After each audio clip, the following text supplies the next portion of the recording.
보내셨습니까? 네. 교회가 이제 5월 이번 주에 침례식도 있고 히라 캠프도 있고 뭐 참 일들이 번잡하고 분주한데 그래도 늘 말씀 중심으로 우리 교회가 돌아가야 됨을 잊지 않고 이 화요일 저녁마다 또 헌신해 주시는 모든 분들께 다시 한번 감사를 드리겠습니다. 오늘은 이제 조금 더 빨리 한번 좀 나가 볼 텐데요. 다니엘서 9장을 좀 나가 보도록 하겠습니다. 이 다니엘서 9장은 어떻게 보면 그 성경 가운데 가장 긴 기도가 담겨 있는 장이라고 합니다. 여러 가지 특징들이 있는데 그 중에 하나가 이 다니엘의 기도가 성경에 있는 그 많은 기도문들이 있는데 그 중에서 가장 긴 기도문이라고 합니다.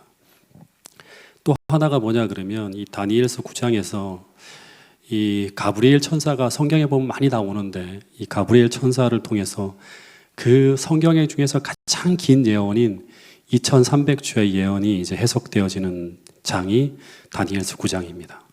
그리고 또 이 다니엘서 9장에서 예수님이 침례 받으시는 시기가 예언되어지고 또 그분이 돌아가실 시점, 또 유대인이 선민으로서의 언약이 끝나는 시점까지 다 이 제시가 되어지고 예언되어지는 그 장이 바로 다니엘서 9장입니다.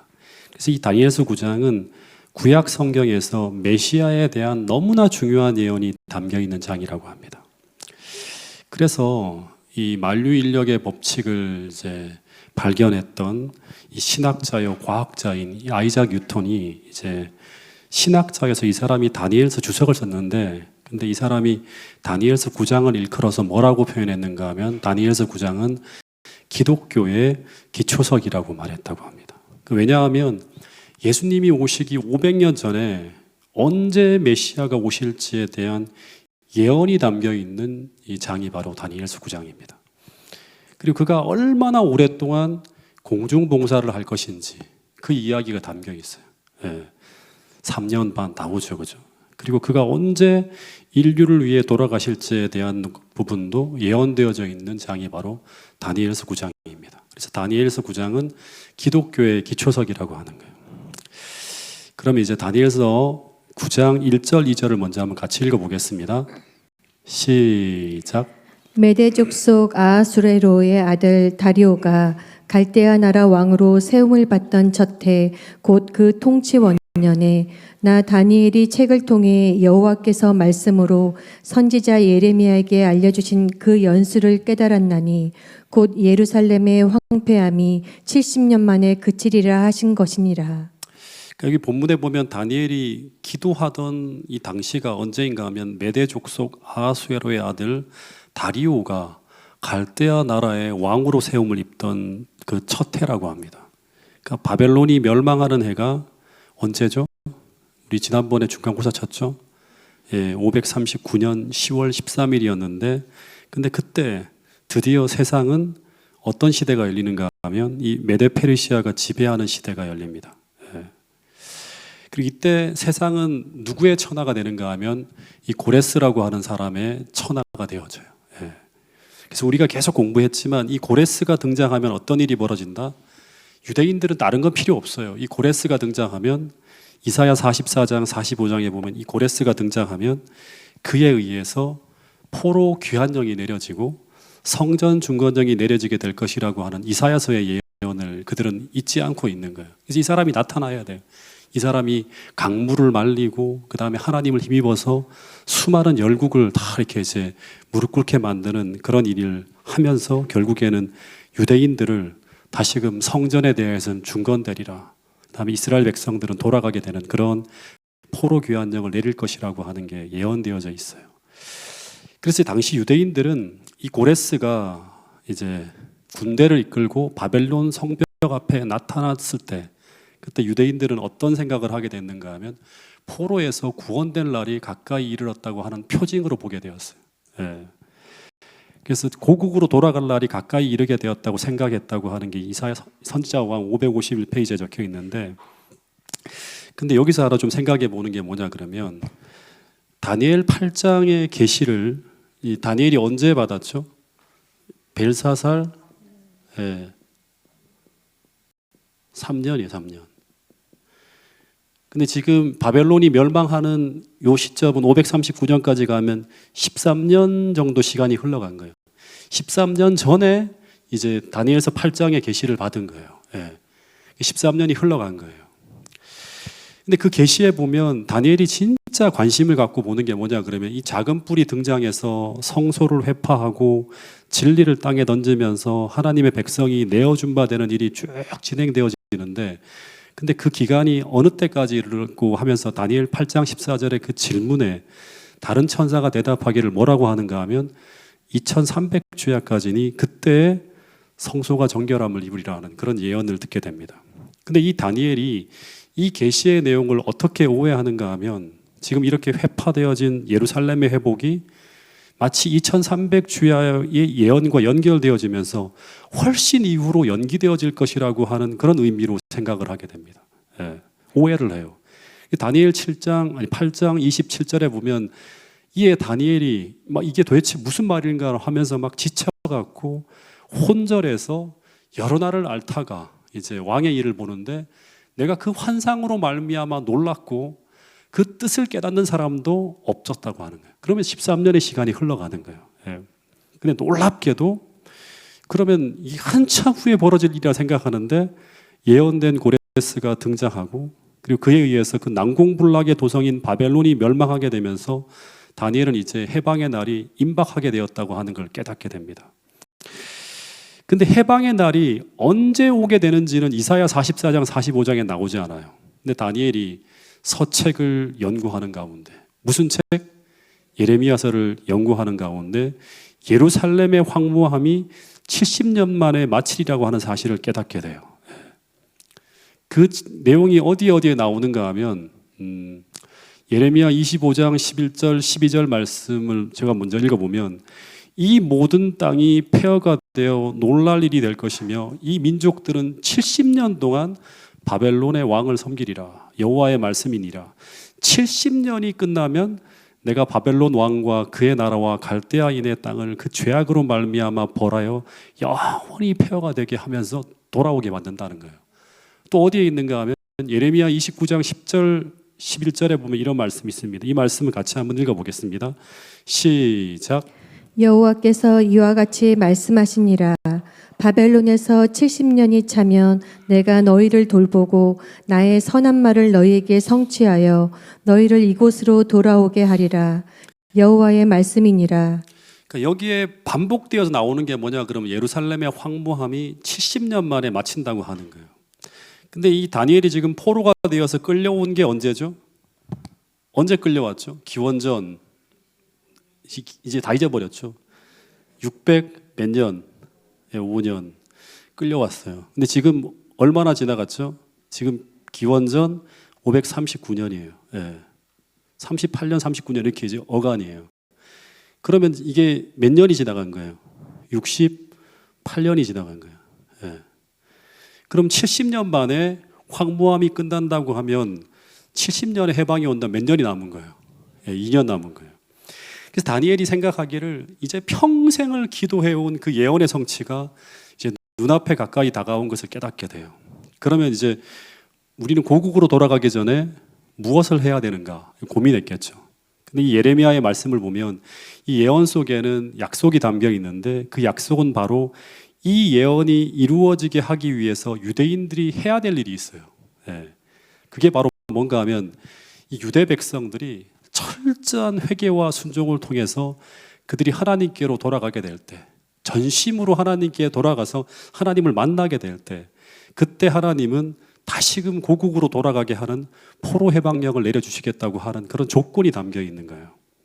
그래서 이 말씀이 예레미야 29장 10절부터 14절까지 조금 더 긴 이제 텍스트를 보면 이런 말씀이 있는데 이 말씀을 다시 한번 읽어보겠습니다. 시작. 여호와께서 이와 같이 말씀하시니라. 바벨론에서 70년이 차면 내가 너희를 돌보고 나의 선한 말을 너희에게 성취하여 너희를 이곳으로 돌아오게 하리라. 여호와의 말씀이니라. 너희를 향한 나의 생각을 내가 아나니 평안이요 재앙이 아니니라. 너희에게 미래와 희망을 주는 것이니라. 너희가 내게 부르짖으며 내게 와서 기도하면 내가 너희들의 기도를 들을 것이요 너희가 온 마음으로 나를 구하면 나를 찾을 것이요 나를 만나리라. 이것은 여호와의 말씀이니라. 나는 너희들을 만날 것이며 너희를 포로된 중에서 다시 돌아오게 하되 내가 쫓아보내었던 나라들과 모든 곳에서 모아 사로잡혀 떠났던 그곳으로 돌아오게 하리라. 이것은 여호와의 말씀이니라. 예, 그래서 전심으로 돌아오라고 하는 거예요. 돌아오면 그게 하나님께서 길을 열어주겠다고 하는 거예요. 만나게 하시고. 그래서 이때부터 다니엘은 자신이 범죄한 유대 민족을 대신해서 회개하고 자복하면서 열렬하게 이 동족의 해방과 예루살렘 성전의 회복을 위해서 막 기도하게 됩니다. 예. 그러면 이때 사단도 가만히 있지 않았겠죠. 예. 그래서 어떤 일이 벌어지죠? 예. 다니엘서 6장을 보면 이 다니엘의 이 위대한 기도를 중단시키기 위해서 30일간 어떤 신에게도 기도하지 못하게 하는 범정으로 위협합니다. 더하여서 이렇게 기도하는 다니엘을 사자굴 속에 떨어지게 하는 사건이 벌어지게 돼요. 다니엘서 6장과 다니엘서 9장은 같은 시기에 벌어진 사건이라고 했죠. 다리오 원년이에요. 539년. 그런데 이때 이 다니엘의 나이가 대략 어느 정도 되는가 하면 85세에서 86세의 고령입니다. 18세에 이제 처음으로 잡혀가서. 근데 그런 고령의 다니엘이 목숨을 걸고 그토록 열렬하게 막 기도할 때 그때 이 다니엘이 어떻게 되죠? 사자굴에 들어가지만 근데 이 사건을 통해서 어떤 일이 벌어지게 되는가 하면 사자굴 속에 들어가서 죽은 게 아니라 살아나오잖아요. 그러면서 이 다니엘의 신앙과 믿음과 이 하나님의 권능이 온 페르시아 땅에 막 전해지게 됩니다. 그러면서 선지자 왕에 보면 이 고레스가 이 사자굴 사건을 통해서 다니엘에 대해서 굉장히 깊은 감동을 받게 돼요. 그리고 그가 황제가 되었을 때 2년이 지나간 거죠. 539년에서 2년이 더 지나가서 드디어 황제가 되었을 때 그는 유대 포로 석방령을 내리게 되는 계기가 되어졌다고 하는 기록이 담겨 있습니다. 그래서 이때 다시 말하면 다니엘서 6장에 다니엘이 사자굴에 들어가기 전에 목숨을 걸고 기도했던 그 기도의 내용이 이제 그 이후에 나오는데 한번 살펴보겠습니다. 어떤 기도를 했는지 사자굴 속에 들어가기까지 그가 멈추지 않았던 그 기도의 내용이 뭔지를 한번 좀 살펴보겠습니다. 다니엘서 9장 1절부터 3절에 보면 이 다니엘이 예레미야서를 통해서 예루살렘의 황무함이 70년 만에 그치리라고 하는 그 연수를 깨닫고 3절에 보면 그냥 기도하는 게 아니라 어떻게 기도한다? 금식을 하면서. 한번 여러분 금식을 하면서 한번 진짜 절박하게 절절하게 기도할 그런 기도 제목이 여러분 혹시 있나요? 네. 그리고 금식을 하면서 베옷을 입고 죄를 뒤집어 쓰고 하나님 앞에 간구하기로 결심합니다. 그러니까 다시 말하면 내가 죄인입니다. 하나님 정말 목숨을 걸고 기도하겠습니다 하고 막 그러는 거예요. 베옷을 입는 것은 언제 입죠? 성경에 보면 상을 당했거나 또는 크게 의분이 일어날 때 또는 금식할 때 이럴 때 입어요. 근데 지금 다니엘이 금식하면서 베옷을 입었는데 그가 금식을 하게 된 원인은 무엇인가 하면 또다시 말하지만 예레미야가 유대 포로 기간이 70년 정도가 마치면 해방이 될 것이라고 했는데 근데 그 예언이 다른 많은 예언이 그러하듯이 조건적이라고 하는 걸 깨닫게 됐다고 하는 거예요.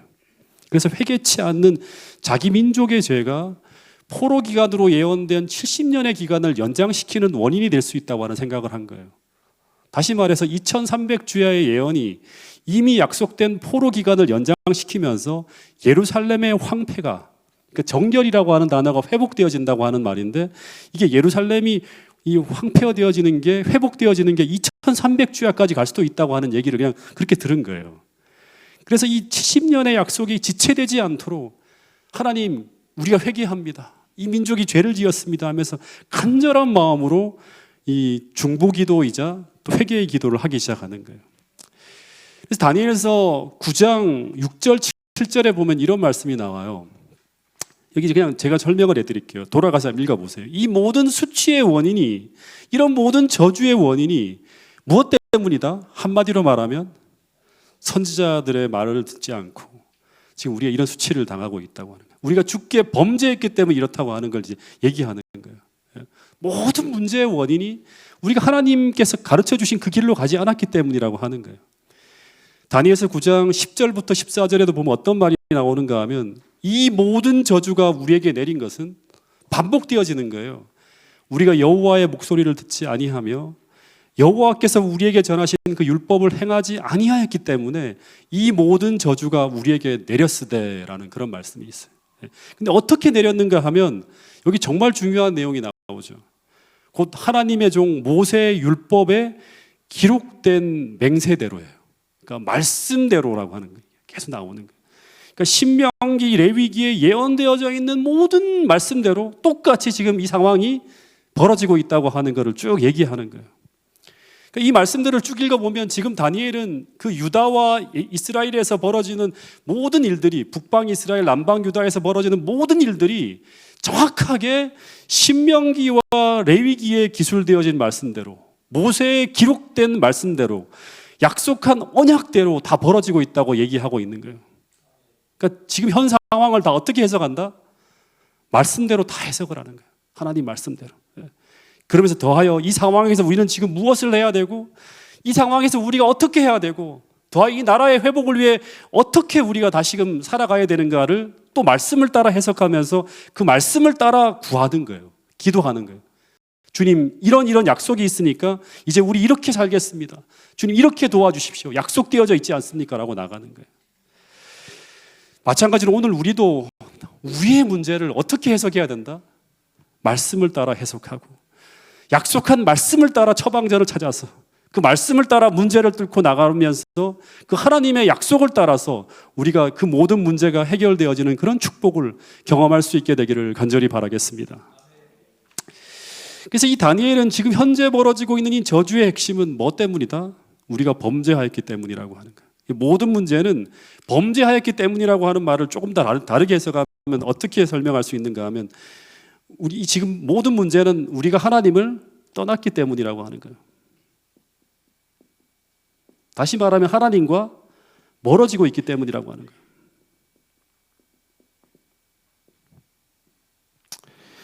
그러면 우리는 어떻게 해야 되는가? 단순하죠. 어떻게 해야 되죠? 이제 어떻게 해야 되죠? 회개하며 하나님께로 참되게 돌아가야 문제가 해결되어지는 거예요. 그래서 오늘 우리가 그렇게만 할 수 있다면, 이 라오디게아 교회의 최대의 문제가 뭐예요? 주님께로 떠나 있는 거잖아요. 주님께서 우리 문 밖에 있는 거예요. 이 교회 밖에 있는 거예요.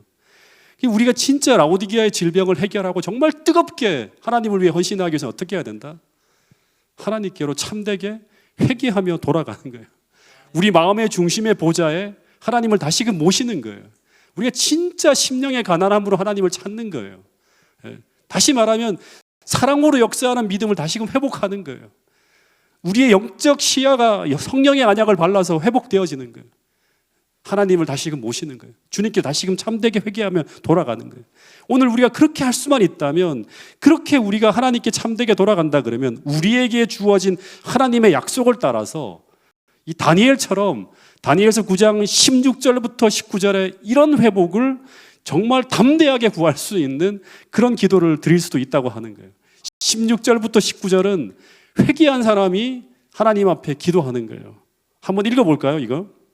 16절부터 19절까지의 말씀입니다. 시작. 주여 구하옵나니 주는 주의 공의를 따라 주의 분노를 주의 성 예루살렘 주의 거룩한 산에서 떠나게 하옵소서. 이는 우리의 죄와 우리 조상들의 죄악으로 말미암아 예루살렘과 주의 백성이 사면에 있는 자들에게 수치를 당함이니이다. 그러하온즉 우리 하나님이여, 지금 주의 종의 기도와 간구를 들으시고 주를 위하여 주의 얼굴빛을 주의 황폐한 성소에 비추시옵소서. 나의 하나님이여, 귀를 기울여 들으시며 눈을 떠서 우리의 황폐한 상황과 주의 이름으로 일컫는 성을 보옵소서. 우리가 주 앞에 간구하옵는 것은 우리의 공의를 의지하여 하는 것이 아니요 주의 큰 긍휼을 의지하여 함이니이다. 주여 들으소서. 주여 용서하소서. 주여 귀를 기울이시고 행하소서. 지체하지 마옵소서. 나의 하나님이여, 주 자신을 위하여 하시옵소서. 이는 주의 성과 주의 백성이 주의 이름으로 일컫는 바 됨이니이다. 여기 본문에 보면 우리가 저지른 죄악으로 말미암아 예루살렘과 주의 백성이 사면에 있는 자들에게 수치를 당하고 있는데 17절에 보니까 그러하온즉 우리 하나님이여 지금 주의 종의 기도와 간구를 들으시고 주를 위하여 주의 얼굴빛을 주의 황폐한 성소에 비추소서란 말. 그러니까 얼굴을 비춘다고 하는 의미가 어떤 표현이에요? 이걸 여러분들 이런 표현들이 성경에 많이 나오죠. 얼굴을 비춘다. 이게 뭐냐 그러면 고개를 딱 돌리고 있다가 다시 마주 보는 거예요. 다시 말하면 하나님과의 관계가 회복되었음을 의미하는 거예요. 얼굴을 비춘다고 하는, 바라보신다고 하는, 고개를 돌리고 있다가 다시금 이제 서로 마주 보는 것이죠. 19절에 보니까 주여 들으소서, 주여 용서하소서, 주여 귀를 기울이소서 행하소서, 지체하지 마옵소서 하는데, 근데 왜 지체하지 않고 빨리 기도 응답을 들어주셔야 되는가? 그 이유는 주의 성과 주의 백성이 누구의 이름으로 일컬어지고 있다? 주의 이름으로 일컬어지고 있기 때문이라고 합니다. 이 말은 주와 하나님 백성 간의 언약이 회복되어지면 하나가 되어지는 거예요. 내가 진짜 주님께로 참되게 돌아가서 주님과 내가 하나가 되어지면 나와 주님은 마치 아버지 하나님과 예수님이 하나이듯이 그렇게 하나가 되어지는 거예요. 그러니까 우리 문제를 하나님 빨리 풀어줘야 돼요. 왜냐 그러면 내가 주의 이름으로 일컫는 그런 자이기 때문이라고 하는 거예요. 그래서 이렇게 우리가 담대하게 하나님의 약속을 구할 수 있는 힘은 어디서 온다? 철저한 자복과 회개를 통해서 우리가 하나님과 하나가 되어질 때 이런 기도를 할 수 있는 거예요. 여러분 정말 매 순간마다 다니엘이 기도했던 것처럼 이렇게 정말 하나님 앞에 담대하게 구할 수 있는 그런 기도의 사람이 되기 위해서 우리가 철저하게 하나님과 하나가 될 수 있는 그런 깊이 있는 회개를 우리 모두가 할 수 있게 되기를 간절히 바라겠습니다. 근데 이 다니엘서 9장의 기도는 사람이 드릴 수 있는 가장 깊고 가장 높은 기도의 모본으로 제시된 기도문이에요. 모세가 드렸던 그 기도문과 거의 방불할 정도라고 합니다. 근데 이 다니엘의 기도는 이제 학자들이 말하기를 예수님이 겟세마네에서의 기도의 장면을 연상시키는 위대한 기도라고 합니다. 이 다니엘은 어떤 사람인가 하면 다니엘서 9장 23절에 보면 크게 하나님의 은총을 입은 자라고 해요. 근데 더하여서 이 다니엘은 다니엘서 6장에 보면 어떤 사람인가 하면 사자굴 사건이 일어나기 전에 그를 죽이려고 덫을 놓고 허물을 찾던 원수들이 율법으로 정죄하지 아니하면 아무 근거도 찾지 못할 정도로 그런 깨끗한 사람이었어요. 진실한 사람이었고. 그런데도 다니엘이 뭐라고 하는가 하면 나는 죄인이라고 하면서 하나님 앞에 자신을 낮추며 자복합니다. 심지어 다니엘이 뭐라고 하는가 하면 나는 동족들과 동일시하면서 유대 백성들과 동일시하면서 그 백성의 죄를 짊어지고 중보하면서 범민 중에 탄원하는 이 모습은 마치 예수님께서 하나님의 지극히 사랑을 받는 자, 크게 은총을 입은 자로서 이 땅에 오셔서 인간의 모든 죄를 담당하시고 고뇌하며 탄원하던 그 겟세마네의 장면을 연상시키는 그런 기도의 모습이라고 하는 거예요. 근데 이 다니엘의 기도의 끝에 누가 오죠? 가브리엘 천사가 나타나서 기도 응답으로 등장하는 것처럼 예수님의 그 겟세마네에서 기도의 끝에 누가 오죠? 똑같이 가브리엘 천사가 내려와서 이 예수님을 수종하면서 아버지의 메시지를 전하는 장면을 보게 됩니다. 너무나 비슷해요. 그래서 이렇게 주님의 마음을 가지고 주님과 같은 위대한 기도를 드릴 수 있는 그 사람이 뭐를 변화시킨다? 시대를 변화시키는 그런 위대한 기도를 하나님으로부터 이렇게 연결해서 기도할 수 있는 그런 사람이 될 수 있는 거예요. 정말 태능교회 모든 성도들이 정말 철저하게 회개하고 주님과 하나가 되어지는 가운데 정말 이 다니엘처럼 이 시대를 위해서 기도할 수 있는 그런 기도의 지평을 넓힐 수 있는 그런 성도들로 거듭나게 될 수 있기를 간절히 바라겠습니다. 어저께 잠깐 우리 그 중보 기도팀하고 이제 첫 모임을 가졌는데 그때 한 집사님이 그런 말을 하더라고요. 왜 재림교회 교인들은 기도가 맨날 이 기도의 지평이 작은지 모르겠다. 국가를 위해서, 사회를 위해서, 민족을 위해서 기도하지 않는지 모르겠다는 그런 말을 하는데 오늘 이 말씀을 보니까 진짜 우리가 하나님과 깊은 어떤 이런 그 교제 속으로 들어갈 때 하나님이 우리에게 이 기도의 지평을 작게 보게 하는 게 아니라 더 위대한 기도를 할 수 있는 사람으로 우리를 변화시킬 수 있지 않을까 하는 생각이 듭니다. 진짜 시대의 문제, 한국교회의 문제를 놓고 기도할 수 있는 그런 성도들이 모여 있는 곳이 태능교회가 되어서 정말 그 일을 위해 헌신할 수 있는 길을 또 찾게 해달라고 구하는 가운데 정말 엄청난 기도 운동과 또 하나님이 함께 하시는 놀라운 이 운동이 벌어져서 진짜 주님의 오시는 그 길을 예비할 수 있는 교회가, 태는 교회가 될 수 있기를 간절히 바라겠습니다. 이 다니엘이 예루살렘 성과 유대 백성을 위해 드리는 이 다니엘의 기도가 너무나 절절하게 하늘을 향해 올라갑니다. 주님 용서해 주세요. 주여 들으소서. 지체하지 말아달라고 하는데 아마 금식하면서 했으니까 완전 펑펑 울면서 막 소리를 지르면서 열렬하게 막 구했겠죠. 하나님 지체하시면 안 됩니다. 더 끌면 안 됩니다. 하면서 막 기도하는데, 근데 이런 절절한 기도가 올라갈 때 이제 드디어 하늘에서 응답이 옵니다. 20절에 보면 이런 일이 벌어졌다고 합니다.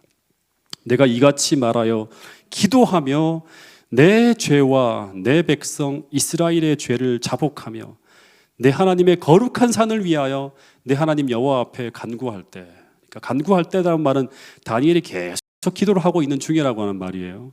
근데 그때 21절에 어떤 일이 벌어지는가 하면 내가 말하여 기도할 때, 계속 기도하고 있는 중에 하나님 뭐 지체하지 마세요. 계속 기도하는 할 때 갑자기 이전 이상 중에 본 그 사람 가브리엘이 빨리 날아서 저녁 제사 드릴 때쯤에 내게 이르더니라고 합니다. 그러니까 이전 이상 중에 본 그 사람 가브리엘이라고 했는데 이전 이상이 뭘까요? 바로 다니엘 8장 16절에 보면 8장이에요. 가브리엘이 등장하죠. 네. 가브리엘 등장해서 이제 이전 이상이라고 하는 말은 바로 다니엘 8장의 이상이에요. 그러니까 9장엔 이상이 없어요. 그죠?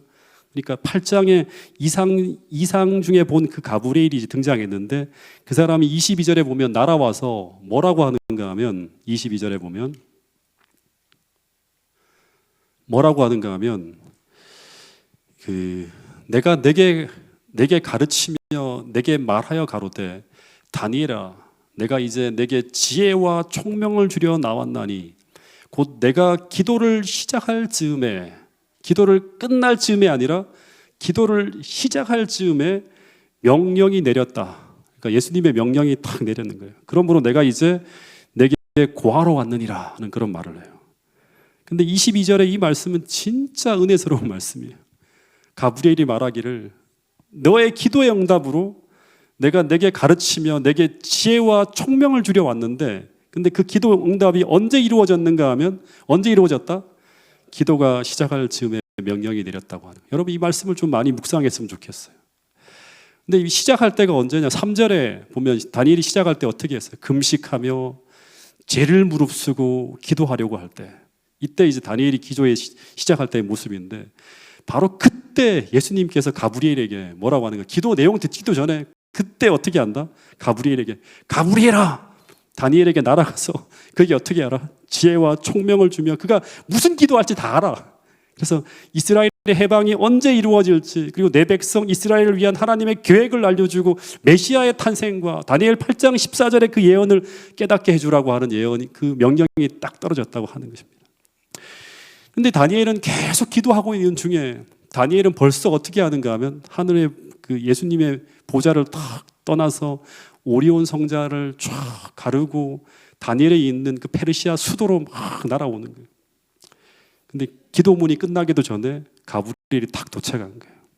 그래서 우리가 이것을 보면서 하나 느끼게 되는 것은 무엇인가 하면 기도할 때 제일 중요한 게 뭔가? 기도할 때 제일 중요한 게 뭔가? 우리가 어떤 마음과 어떤 자세와 어떤 태도를 가지고 지금 하나님께 향하고 있는가 하는 그 자세와 그 마음의 중심이 기도 응답을 결정짓는다고 하는 것을 보여주는 정말 중요한 내용이 담겨 있는 게 바로 다니엘서 9장 22절의 이 말씀이라고 하는 것입니다. 어쩌면 하나님은 우리가 어떤 기도를 할지를 다 알아요. 더하여 우리에게 무엇이 필요한지도 아세요. 그리고 우리가 구하는 그 기도에 신속히 응답해 주시려고 모든 것을 준비하고 있는 분이라고 하는 것을 우리는 이 장면을 통해 볼 수 있습니다.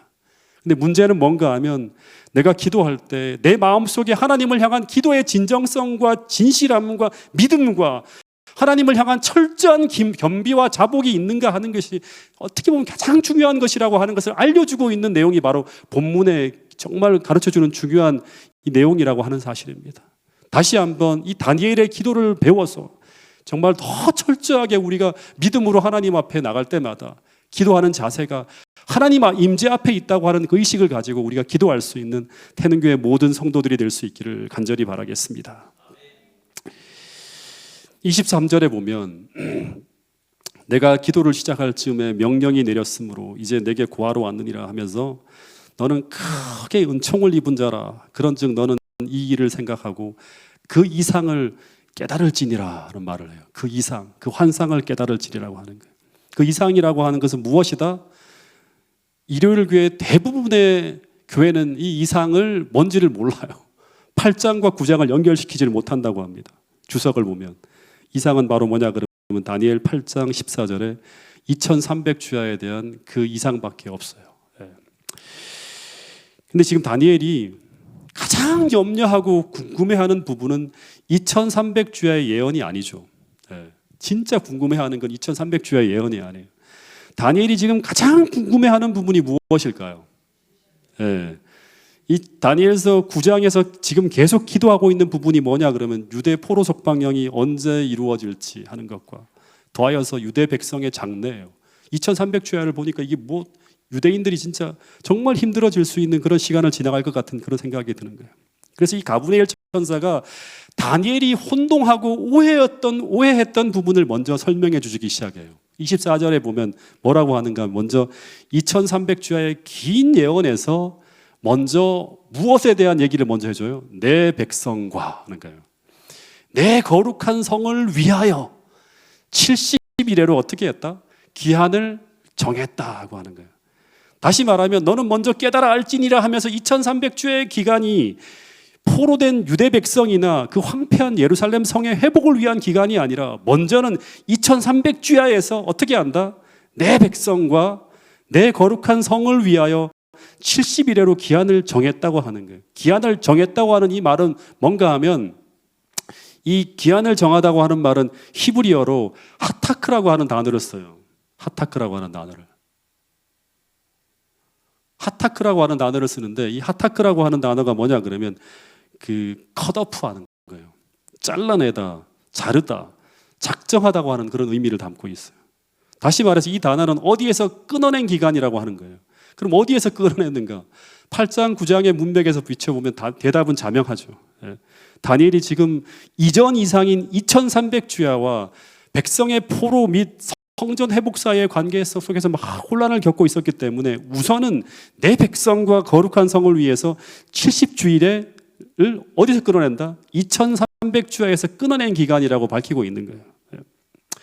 그래서 진짜 중요한 걸 여기서 하나 얻게 되는데 2300주야의 시작과 70일의 시작은 같은 시작점을 갖게 된 것이라고 하는 거예요. 그러니까 70주일의 출발점이 2300주야의 출발점이 되는 거예요. 같은 거예요. 여기서 잘라냈으니까.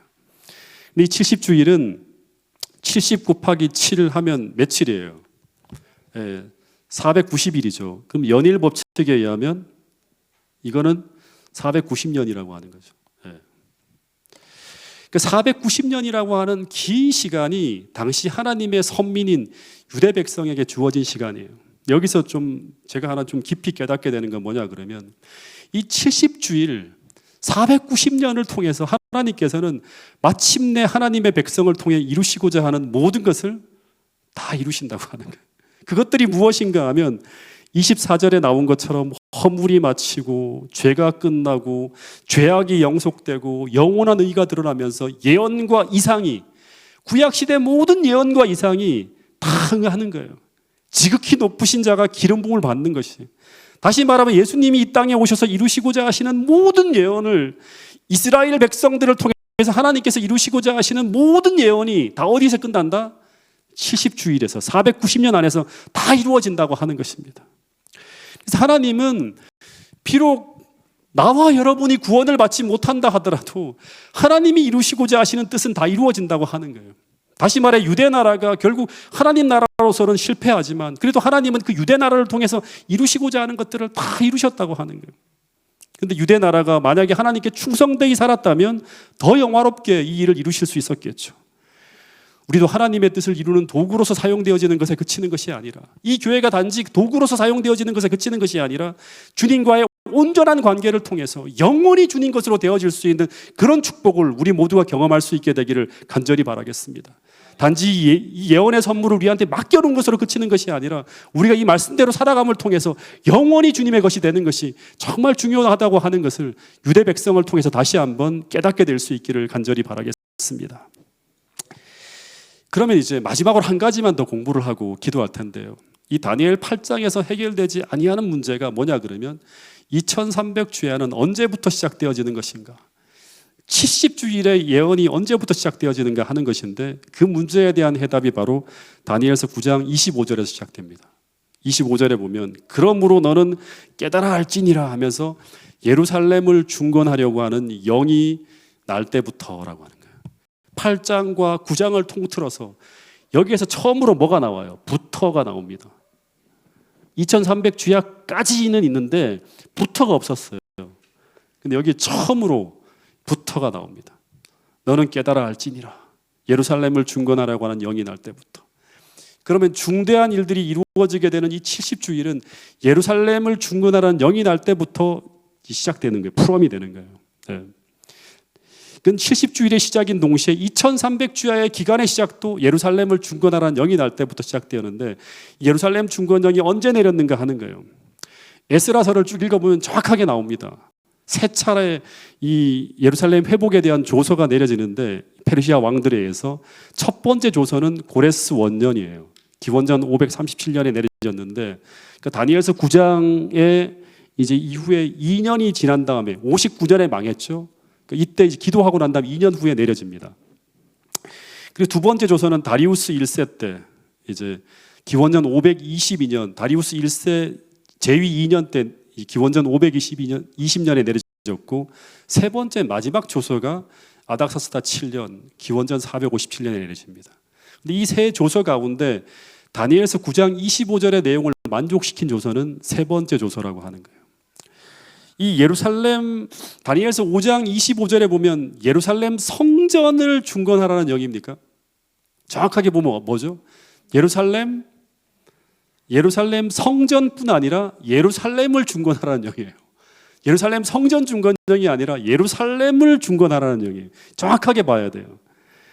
이 예루살렘 중건령으로 말미암아 25절에 보면 뭐가 이루어진다? 성의 거리가 만들어지고 여기 정확하게 한번 볼게요. 잠깐만요. 여기 보면 이 예루살렘 성을 중건하라는 영이 날 때부터 이제 쭉 이렇게 이런 일이 벌어지고 난 다음에 뒷부분에 보면 어떤 말이 나오는가 하면 이 예루살렘 중건령으로 말미암아 예루살렘 성의 거리가 이루어지고 해자가 이루어지면서 성이 완전히 중건되어질 것을 말하는 내용이 그 뒷부분에 나옵니다. 근데 1차 고레스 조서에서는 성전 중건이 도중에 어떻게 되는가 하면 사마리아인들의 방해로 말미암아 중단되어져요. 기원전 522년에 중단되고 맙니다. 성전조차도 중건이 안 돼요. 1차 조서에서는. 막 쌓아가다가 이제 결국에는 중단되어진 일로 멈추게 되는데 근데 두 번째 조서인 다리우스 1세 때는 기원전 520년에 내린 조서는 뭐냐 그러면 이 고레스의 조서를 다시금 찾아내는 거예요. 왜 이게 집행이 안 됐지? 우리가 직원회 하고 나면 의사록 승인할 때 이게 결의됐는데 왜 안 됐습니까? 이렇게 하는 거 똑같은 거예요. 찾아내서 다시 시행하라고 하는 거예요. 그래서 이때 학계와 스가랴 선지자의 등장으로 드디어 4년 후에 다리우스 6년 515년 3월 12일에 마침내 성전이 이렇게 중건되어집니다. 그리고 이제 기원전 515년 4월 21일에 유월절 경축과 함께 성전 봉헌식이 거행되어집니다. 근데 이때가 586년에 기원전 586년에 유대가 멸망하잖아요. 그죠? 성전도 같이 이제 무너지는데 딱 70년이 지나는 이때 515년에 성전이 중건되어져서 이스라엘의 황무함이 70년 만에 그치리라고 하는 예언이 이렇게 또 성전 중건을 통해 또다시 성취되어지는 걸 볼 수 있습니다. 그런데 예루살렘 성의 중건을 가능하게 한 것은 이 성전이 중건되어진 거거든요. 성의 중건을 가능하게 한 것은 아닥사스다 7년 기원전 457년에 내린 조서인데 앞에 두 조서는 전부 다 뭐의 중건이다? 성전 중건에 관련된 것이라고 하면 세 번째 아닥사스다 7년에 내려진 이 조서는 예루살렘 성과 거리와 해자와 마지막에 유대인들이 하나님의 법에 따라 그들의 땅을 다스릴 수 있는 자치권까지 부여되어지는 게 바로 뭐냐가 하면 세 번째 조서입니다. 스가랴 7장 12절, 13절, 21절에 보면 이 조서에 의해서 비로소 예루살렘이 다시 신앙과 정치의 중심지로서 회복되어져요. 그래서 다니엘서 9장 25절에 예루살렘 성이 중건되어지고 거리와 해자가 이루어지는 것을 성취하게 되는 조서는 몇 년이다? 기원전 457년 아닥사스다 7년에 내려진 조서라고 하는 것입니다. 그래서 기원전 457년은 2300주야의 시작, 70주일의 시작에 기산점으로 정하는 것이 확실하다고 하는 거예요. 그럼 이제 결론.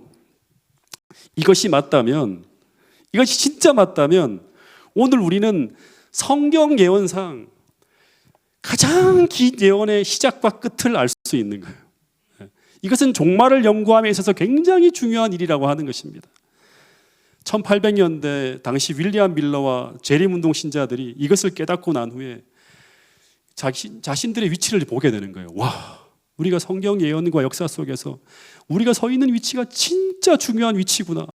그러면서 우리는 뭘 해야 된다? 이것을 깨달았으면 재림을 준비하는 삶을 살아야 되는구나. 그리고 이것을 알기는 곳에 우리를 다 헌신해야겠구나. 이런 생각을 하면서 헌신한 사람들이 바로 이 교회를 세운 우리 믿음의 조상들이라고 하는 것입니다.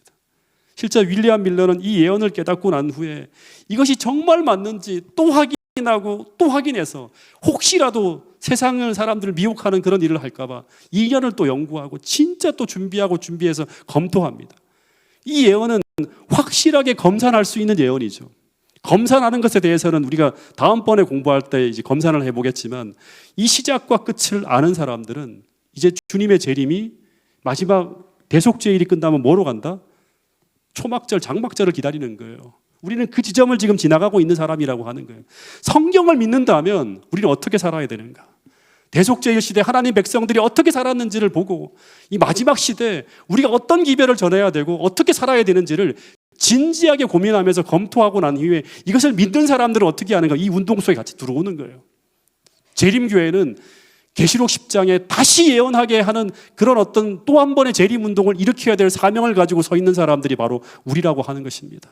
이 부분을 다시 한번 심각하게 생각하고 우리의 위치와 우리의 삶이 과연 재림을 준비하고 정말 이 교회에 세우신 하나님의 뜻과 그 길을 향해서 우리가 가고 있는지를 여러분의 삶과 또 저의 삶을 진지하게 검토하면서 다시 한번 철저하게 하나님께 돌아가서 우리의 기도의 모든 제목이 바뀌고요. 우리 삶의 모습이 다 바뀌고 목적이 바뀌는 가운데 정말 이전에 보지 못한 큰 부흥의 역사를 태능교회가 이루어갈 수 있는 저와 여러분들이 될 수 있기를 간절히 바라면서 오늘 말씀을 줄이도록 하겠습니다. 기도 제목을 우리 함께 올려드리겠습니다. 같이 기도하겠습니다.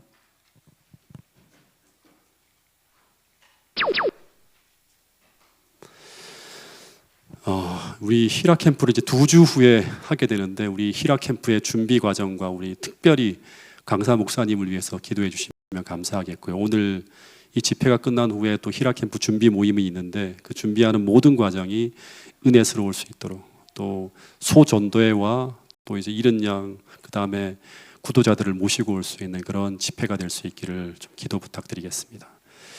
선교 마니또를 위해서 우리 함께 기도해 주시는데 올려주신 분들을 위해서 특별히 기도해 주시고요. 그리고 정말 바라는 것은 우리 마지막 시대를 살아가는 우리가 영혼 구원을 위해서 우리 주변에 있는 사람들을 한 번 더 돌아보고 우리 모두가 개인 선교 마니또를 놓고 기도할 수 있는 한 해를 보낼 수 있기를 바라겠습니다. 우리 권수로 장로님의 우리 선교 마니또인 우리 주옥자님 또 우리 권은미 집사님의 우리 선교 마니또인 이진아 하진아님을 위해서 기도해 주시고 금용숙 집사님 또 선교 마니또인 한원희 또 우리 김명신 집사님 우리 남편 되시는 박영철님을 위해서 함께 기도해 주시면 감사하겠습니다. 꼭 기도를 부탁드리겠습니다. 그리고 모든 환우분들을 위해서 또 연로하신 어르신들이 교회를 출입하는데 아무 어려움 없을 수 있도록 기도해 주시고요. 이번 안식일 침례식이 있습니다. 우리 강동준님, 김금준님, 이미용님, 정한자님, 전소연님을 위해 기도해 주시는데 특별히 아직까지도 좀 결심이 조금 흔들리시는 분이 계신데 우리 이분들이 다 하나님을 개인의 구주로 영접하고 정말 평생 축복의 삶을 살아갈 수 있도록 이분들의 결심이 흔들리지 않을 수 있도록 기도해 주시면 감사하겠습니다. 개인 기도 시간을 가진 후에 마치는 기도하고 우리 오늘